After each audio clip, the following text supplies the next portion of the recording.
Joe Biden's campaign has been ramping up its digital team in the hopes of engaging young voters while off the trail. The latest effort, shared with Newsy, involves the campaign's first experiment with augmented reality, allowing users on platforms like Snapchat and Instagram to throw on Biden's signature aviators to show their support for the presumptive Democratic presidential nominee. Our campaign has been really focused on making sure we are communicating with young Americans and meeting them where they are. So whether it be doing an interview on Snapchat or Newsy, or launching new fun and creative tools for a digital first generation, as we've moved to a virtual campaign, we know that it is all part of a broader effort to make sure that we are communicating Vice President Biden's message to this core voting bloc that is going to help us defeat Donald Trump.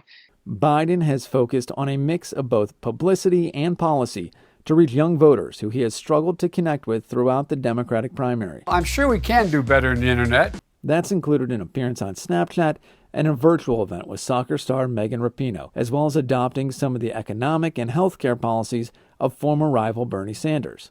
Even as Biden was racking up primary wins on his way to securing the Democratic nomination, millennials and Generation Z largely broke for Sanders. A recent focus group survey from the progressive Next Gen America found there are, quote, clear warning signs that voters under 35 in key battleground states are not enthusiastic about the former vice president's candidacy. But many young Democrats are highly motivated by the prospects of preventing a second term for President Trump, and they have been encouraged by the high-profile support from Sanders and former President Barack Obama. The energy and enthusiasm he inspired, especially in young people, will be critical in moving America in a direction of progress and hope. In normal circumstances, those endorsements would likely have been accompanied by big rallies. But like all Biden campaign events since mid-March, the announcements came via video or live streams from his Delaware home, which have proven at times to be challenging to pull off. I wish we could have done this together and it gone a little more smoothly.